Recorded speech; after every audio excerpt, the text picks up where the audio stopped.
यिनीहरूलाई तत्काल पदबाट राजीनामा गराएर घर जाऊ भन्नुस्। कार्यविधि बन्ने तरिका यस्तो हुन्छ, यो त पुच्छरले हात्ती हल्लाउने, हात्तीले पुच्छर नहल्लाउने यो कार्यविधि भयो, यो सरासर गलत छ। सम्माननीय सभामुख महोदय, यो कसको निजी स्वार्थमा भएको छ, यसको जवाब चाहिएको छ। के प्रहरीलाई अब काम गर्न छोडेर अधिकृतहरूलाई ब्याराभित्र बसेर पढेर घोकेर आ भने हो? अहिले पनि सम्माननीय सभामुख महोदय यो देखाउन चाहन्छु, नेपाल प्रहरीका केही अधिकारीहरूलाई, केही अधिकृतहरूलाई सौतेनी आमाका छोराहरू जस्तो व्यवहार गरिएको छ। माननीय सभामुख महोदय, अहिले नेपाल प्रहरीको जो ऐन आइरहेछ, यो ऐनभन्दा अगाडि पनि, यसै ऐनभित्र पनि नेपाल प्रहरीका केही अधिकारीहरूलाई, केही अधिकृतहरूलाई सौतेनी आमाका छोराहरू जस्तो व्यवहार गरिएको छ। नेपाल प्रहरीको अधिकृत दर्जा 2070 साल 12 महिना 9 गतेका दिनमा भर्ना भएका 144 जनालाई फेरि डिएसपी भइसकेपछि इन्सपेक्टरको तालिम गर भन्छ। यो उहाँहरूले जागिर खाँदाखेरि नेपालको प्रहरी ऐन 2012 को नियमावली 2049 को 49 मा एमपीएस सम्बन्धी कुनै व्यवस्था गरिएको थिएन। तर अन्तर्राष्ट्रिय तथा राष्ट्रिय प्राकृतिक न्यायको सिद्धान्तले के भन्छ भने भूत प्रभाव बी कानुन लागू गर्नु हुँदैन, एक्स पोस्ट क्यास्टो ल हुँदैन भन्छ। तर अहिले डिएसपी भइसकेका मान्छेलाई फेरि इन्सपेक्टरको तालिम गर भनेर अहिले यो गरिरहेको छ। यो सरासर गलत छ। यदि यो गर्ने हो भने आउने इन्सपेक्टरको ब्याजबाट गर्नुस्। यदि त्यो गर्ने होइन भने 2051 साल चैत 4 गतेदेखि भर्ना भएका प्रहरीका अधिकारीलाई गर्नुस्। कसैलाई काखा र कसैलाई पाखा गर्न पाइन्छ। यो सरासर गलत छ। यस्तो काम तत्काल बन्द गरियोस् यो ऐनबाट। सम्माननीय सभामुख महोदय, यदि एमपीएस नगरेका अधिकृतहरू क्षमतावान हुँदैनन् भन्ने यदि तपाईँको तथ्य हो भने अहिले प्रहरीका आइजिपी डिआइजीहरू चाहिँ क्षमताविहीन भए, जसले यो कोर्स नै गरेका छैनन्, यिनीहरूलाई तत्काल पदबाट राजीनामा गराएर घर जाऊ भन्नुस्। कि त 70 ब्याचका 144 जना प्रहरी अधिकृतलाई सौतेनी आमाका छोरा हुन्। आज 12 वर्ष पछाडि फेरि इन्सपेक्टरको तालिम गर भन्छ। यो सरासर गलत छ। कार्यविधि बन्ने तरिका यस्तो हुन्छ, पहिला ऐन बन्नुपर्छ, ऐन बनेपछि नियमावली बन्छ, नियमावली बनेपछि कार्यविधि बन्छ, अनि त्यसपछि मात्रै लागू हुन्छ। तर यो एमपीएसका नाममा पहिला कार्यविधि बन्छ, त्यसपछि नियमावली बन्छ। ऐन बनेकै छैन, प्रस्तावमा छ। तर चैत्र 7 गतेबाट 12 वर्ष अगाडि इन्सपेक्टर भएकालाई फेरि इन्सपेक्टरको तालिम गराउनका लागि तपाईँको इक्जाम दिन लगाउँछ। यो सरासर गलत छ।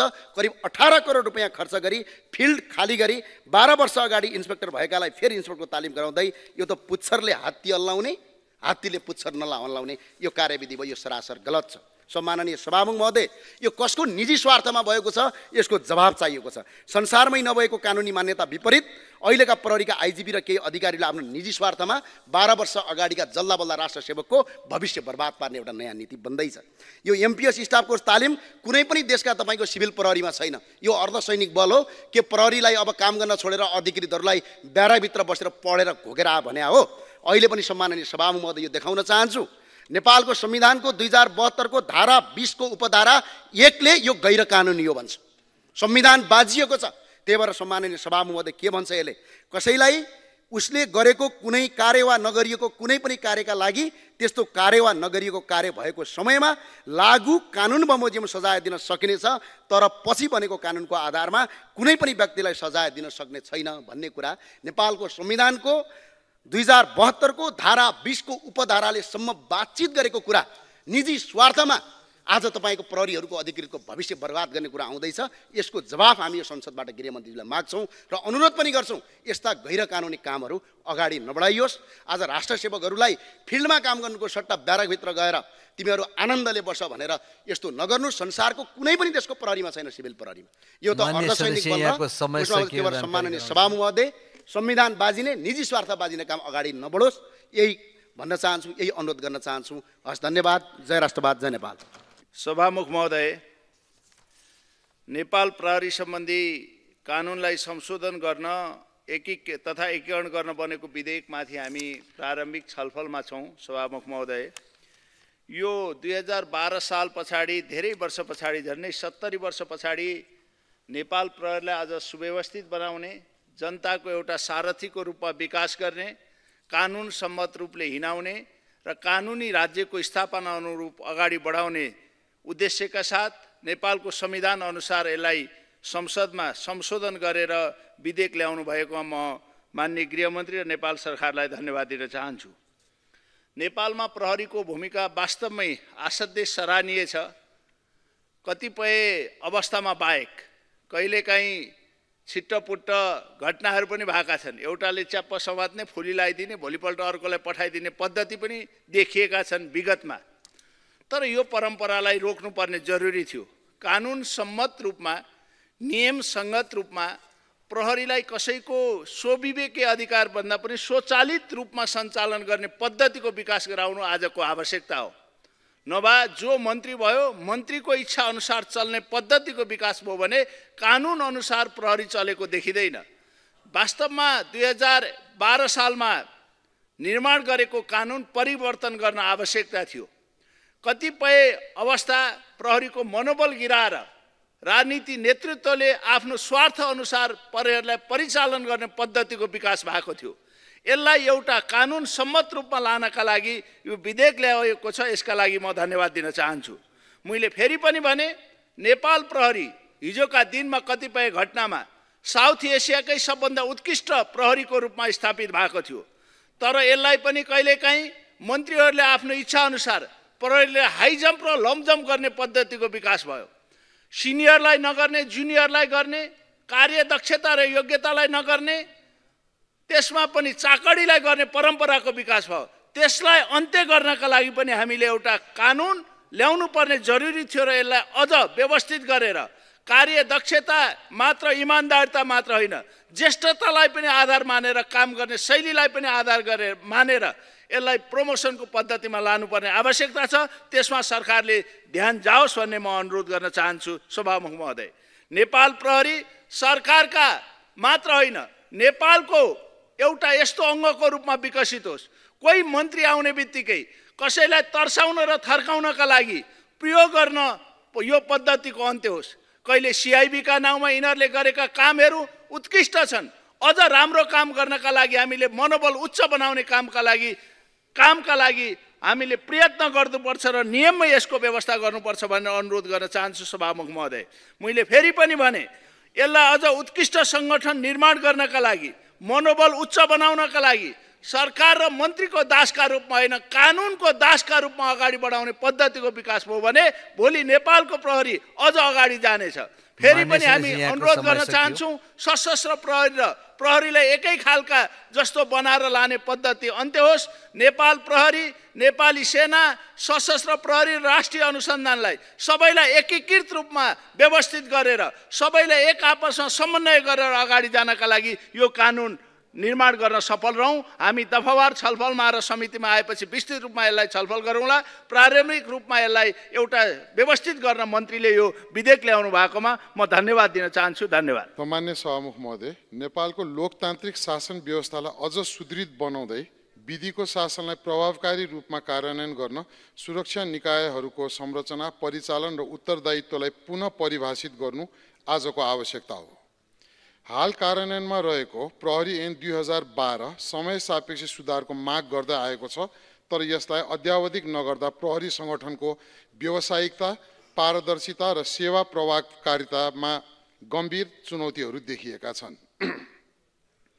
प्रहरी सङ्गठनको परिचालनमा स्पष्टता, लोकतान्त्रिक प्रहरी सेवाको प्रवर्धन र आधुनिक सुरक्षा रणनीतिको अङ्गीकरण आजको बदलिदो परिस्थितिमा अनिवार्य बनेका छन्।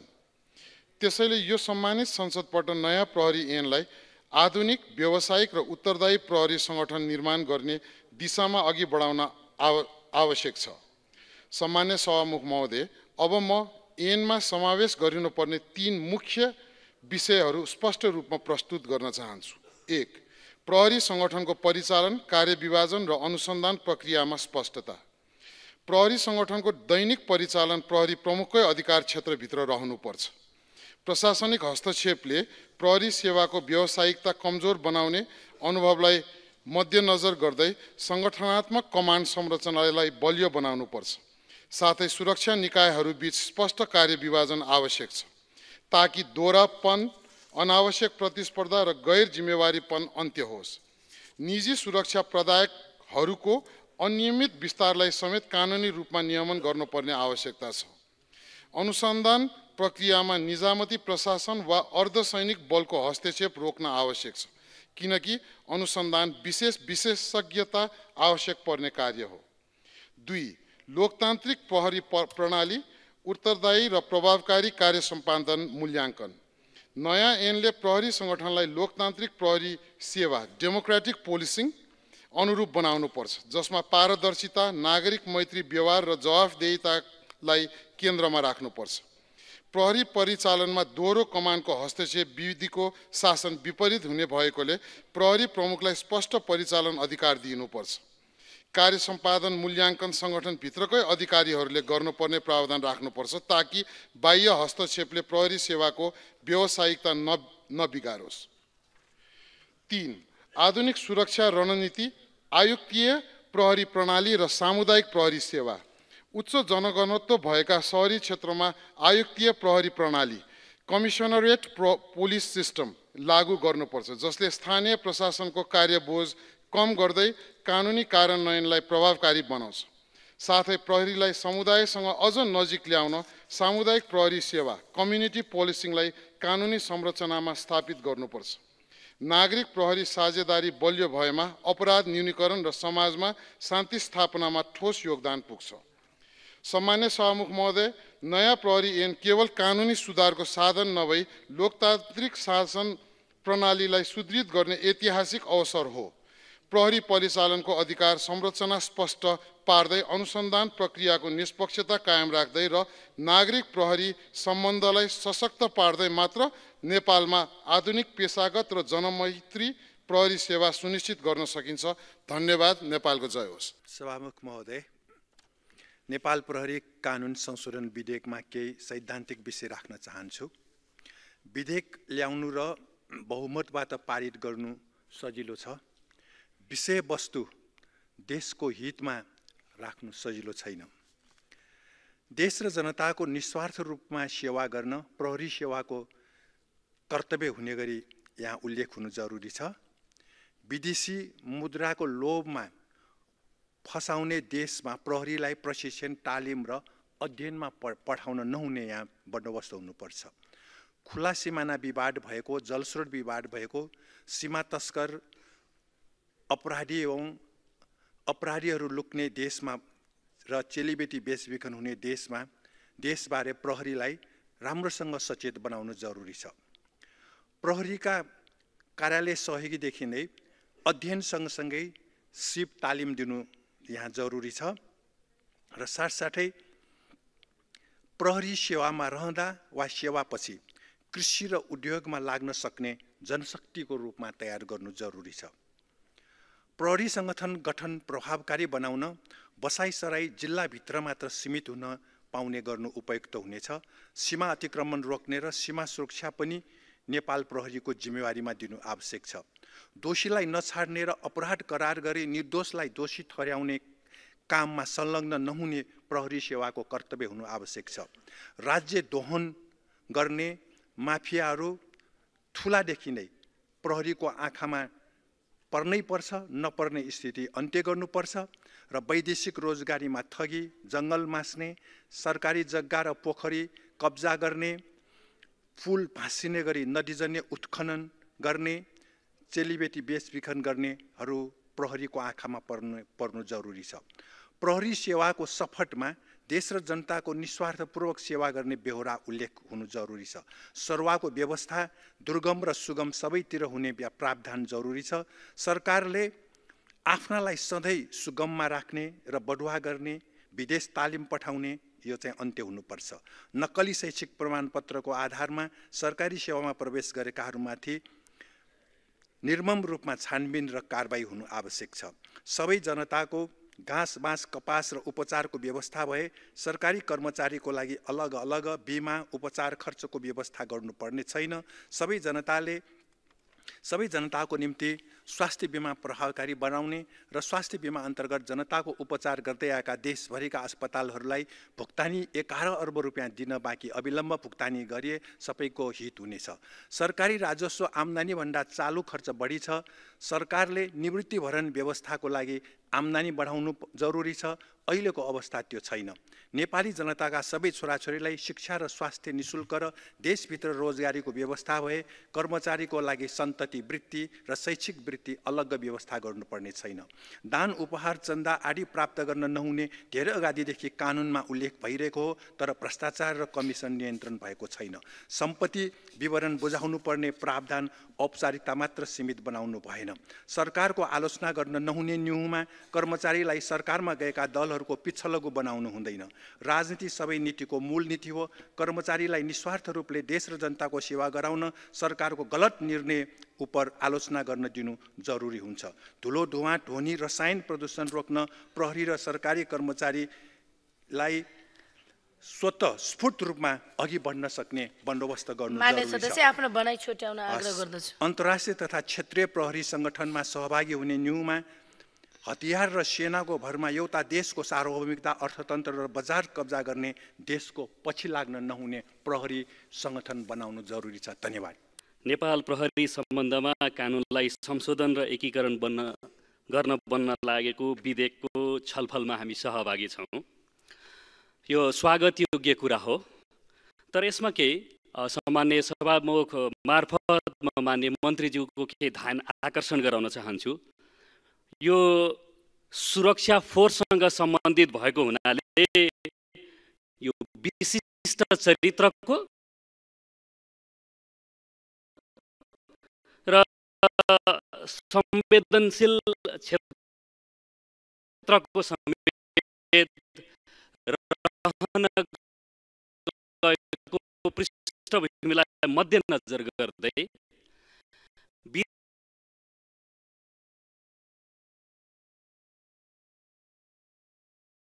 आउनु पूर्वको छलफल अन्तर्क्रिया अलिक कम भयो कि भन्ने सुरुमै मेरो निवेदन छ। किन यो फेरि दोहोर्याएर म भन्न चाहन्छु, सुरक्षा फोर्स भनेको यसको विशिष्ट चरित्र हुन्छ र यो संवेदनशील अङ्ग पनि हो। त्यसैले अलि पर्याप्त छलफल पुगेन कि भन्ने पहिलो खण्डमै म कुरा राख्न चाहन्छु। त्यसपछि यसको प्रस्तावना हेरियो र यो विधेयकको सैद्धान्तिक छलफलमा भाग लिइरहँदाखेरि हामीले केही ध्यान दिनुपर्ने कुरा के छन् भने राष्ट्रिय सुरक्षा नीतिको भावना र स्पिरिट अनुकूल छ कि छैन, संघीयतालाई यसले कति दरोपूर्वक पक्रन सक्छ, बोक्न सक्दछ, यस्ता कुराहरूलाई ज्यादा हेरिनु पर्दछ भन्ने मेरो जोड दिएर सामान्यज्यू मार्फत माननीय मन्त्रीज्यूको ध्यान आकर्षण गराउन चाहन्छु। यसरी हेर्दा राष्ट्रिय सुरक्षा नीतिको भावना र स्पिरिट भनेको यस्ता सुरक्षा निकायहरूलाई लोकतन्त्र गणतन्त्र आए पछाडि हामीले भनेका छौँ जनउत्तरदायी बनाउने भनेर। तर यो विधेयकका सबै प्रस्तावना लगायत अरू कुराहरूमा हेर्दा यो जनउत्तरदायी भन्ने प्रकारको स्पिरिट र त्यो शब्दावली भेटिएन। म सुरुमै माननीय मन्त्रीज्यूलाई के अनुरोध गर्न चाहन्छु भने प्रस्तावनामा नै यसलाई जनउत्तरदायी बनाउने कुराको स्पष्ट रूपमा उल्लेख गरेर जानुपर्छ भन्ने कुरा राख्न चाहन्छु। र कतिपय यो विधेयक पढ्दै जाँदाखेरि यसले संघीयतालाई अलिक दरोपूर्वक बोक्न चाहिराखेको छैन या बोकेको छैन कि भन्ने कुराको थोरै यसले आभास दिलाउँदछ। जस्तो यसले नेपाल प्रहरीको परिचालन, नियन्त्रण, निर्देशन, सुपरिवेक्षण मन्त्रालयले गर्नेछ भन्छ 7 को 2 मा, 7 को 3 मा गएर जिल्लाको शान्ति सुरक्षा तथा सुव्यवस्था अपराधको रोकथाम र नियन्त्रण सम्बन्धी कार्यका सन्दर्भमा प्रहरी कर्मचारी प्रमुख जिल्ला अधिकारीको नियन्त्रण निर्देशन र सुपरिवेक्षणमा रहनेछ भन्दछ। दुईटै कुरा, एउटा यसले यो विशिष्ट चरित्रको र संवेदनशील क्षेत्रलाई चाहिँ यसले सिभिलियन मार्फत कन्ट्रोल गर्ने जस्तो चाहिँ आवाज दिलाउँदछ। किनभने यो संवेदनशील भएको हुनाले यसका चाहिँ मतलब अपराधसँग संलग्न भएका घटनाहरूको चाहिँ लामो अवधि यसले चाहिँ अध्ययन अवलोकन चाहन्छ र त्यसको एकपछि अर्को कमान्डरमा अपराधको हस्तान्तरण गर्नुपर्ने हुन्छ।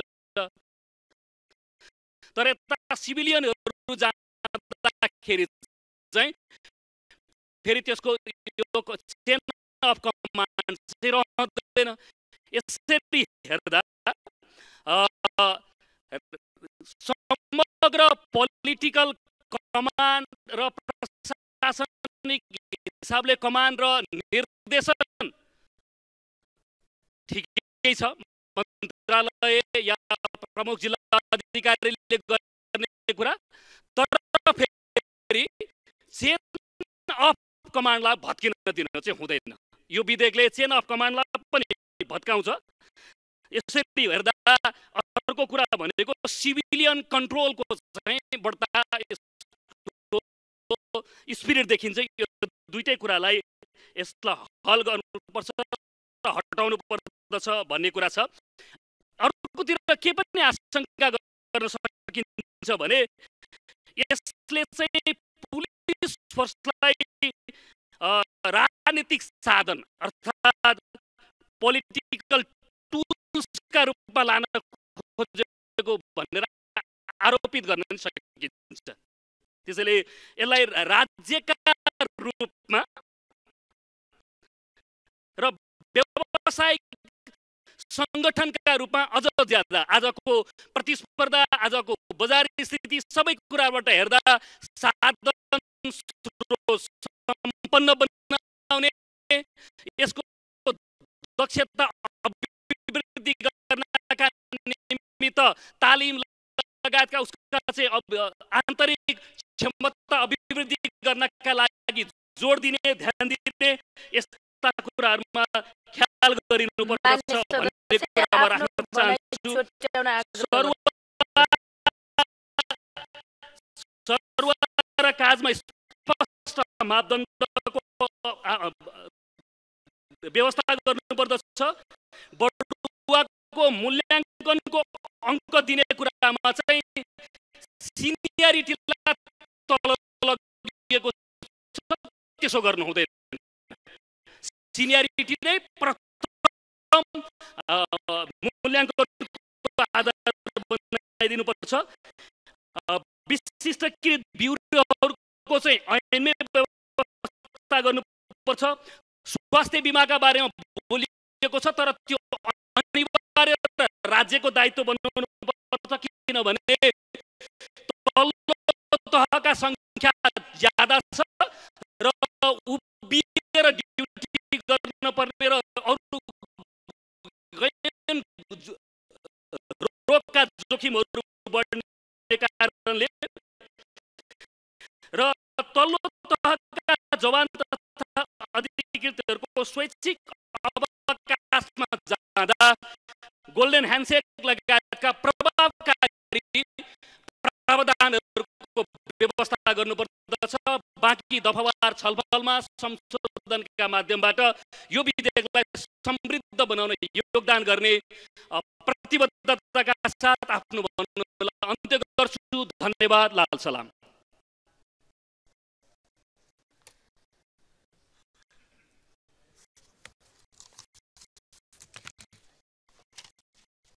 माननीय सुदन किराती, त्यसपछि माननीय एकनाथ ढकाल।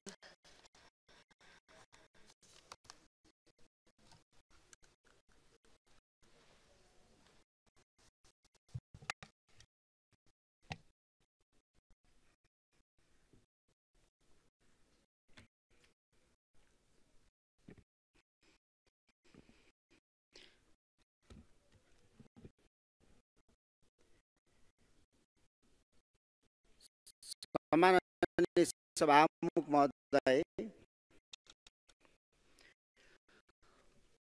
प्रहरी ऐन सिद्धान्तमाथि प्रारम्भिक छलफल सुरु भएको छ।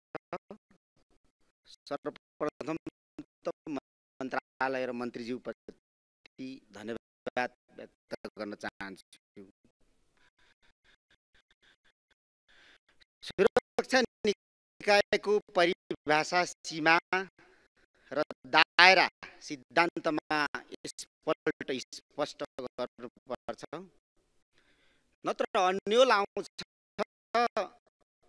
हामीले सुडान घटनाबाट शिक्षा लिन सक्नुपर्छ जस्तो मलाई लाग्छ।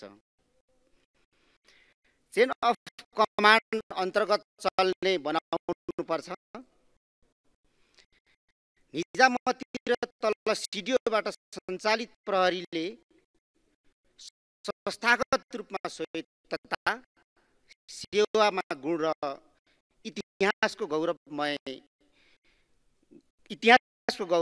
गुमाउँदै गएको छ। सभामुख महोदय, मूल्याङ्कन समितिमा नम्बर राख्नु आफैमा अपारदर्शी काम हो। यो खेल्ने र खेलाउने ठाउँ यो ऐनबाट बन्द गरिनुपर्छ। नेपाली सेनाको जस्तै बनाउनुपर्छ। मूल्याङ्कन कसरी नेपाली सेनाको जस्तै बनाउनुपर्छ? समितिमा बसेको सहसचिवले कुन प्रहरीको कस्तो चरित्र छ भन्ने कुरा कसरी थाहा पाउँछ? सभामुखमा मन्त्रालयबाट निर्देशित प्रहरीले एकजनालाई नियन्त्रण गरेर सरकार टिकाउने, अब ऐनबाट बन्द जनतालाई नियन्त्रण गरेर सरकार टिकाउने ऐनबाट यो ढोका बन्द गर्नुपर्छ। सभामुख महोदय, आजको आवश्यकता र संविधानको भावना भनेको नागरिक वर्दी बिनाको प्रहरी हो। प्रहरी चाहिँ वर्दी सहितको नागरिक हो भन्ने कुरा प्रत्याभूति हुनुपर्छ। को प्रधानमन्त्री हुन्छ अनि त्यो प्रधानमन्त्री भइसकेपछि को आइजिपी हुन्छ भन्ने हल्ला बजारमा पहिले चल्छ। त्यसपछि कहिले वैदेशिक दूतावास र शक्ति केन्द्रहरूतिर दौडधुप हुन्छ, जुत्ताहरू फटाउने काम गरिन्छ। प्रहरी कसरी व्यावसायिक हुन्छ? सभामुख महोदय, कुन सरकार आउँदा कुन फाइल खोल्ने र कुन सरकार आउँदा कुन फाइल बन्द गर्ने काम हुँदो रहेछ? सभामुख महोदय, एउटा सरकार आउँदा त्यही हाकिम भन्छ उहाँ त 100% निर्दोष छ। फेरि अर्को सरकार बदलिएपछि उसै मान्छेलाई हातकडी लगाएर थुन्ने काम गरिन्छ। सभामुख महोदय, ज्यान मारेको अभियोगमा 20 वर्ष जेल भुक्तानी गरिसकेपछि मृतक भनिने जीवित फेला परेको घटनाहरू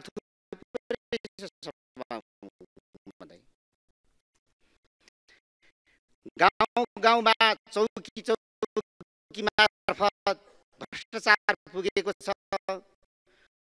प्रहरीमा मात्र सच्याउन सके देश आधा सचिन्छ र आधा भ्रष्टाचार नियन्त्रण सभामुखमा। राजस्व किन घट्यो? खास गरी सीमा क्षेत्रमा नेताले कमान्डर छानेर लाने, ठुलो सेटिङवालालाई छोडिदिने र बुढी आमाले नुन तेल ल्याउँदै गरेको कुरालाई खोसेर प्रहरीले बहादुरी देखाउने काम गर्छ सभामुखमा। पदावधिको सन्दर्भमा 1, 2, 3 कि 3, 4, 5 गर्नुपर्छ। यो पिरामिड आकारको प्रहरी संरचना भत्ताभुङ्ग बनाउनु हुँदैन। उहाँहरूको अनुभव देशको सम्पत्ति हो, त्यसको सदुपयोग गर्नुपर्छ। तल्लो दर्जाको सन्दर्भमा कुरा गर्दाखेरि एउटा सिपाही उत्पादन गर्न मैले सुनेको छु 15 लाख खर्च हुन्छ। 16 वर्षमा अवकाश हुने कुरामा उनीहरू बल गर्छ, किनभने उनीहरूको जीवन धान्न सक्ने स्थिति हुँदैन। यसमा शिक्षा स्वास्थ्य निशुल्क, रासन भत्ता डबल गर्ने हो भने उनीहरू बस्छ र उनीहरूको अनुभव पनि देशको निम्ति काम गर्छ। र अबको ऐनमा 8 घण्टा मात्रै उनीहरूले ड्युटी गर्ने व्यवस्था प्रबन्ध गर्नुपर्छ।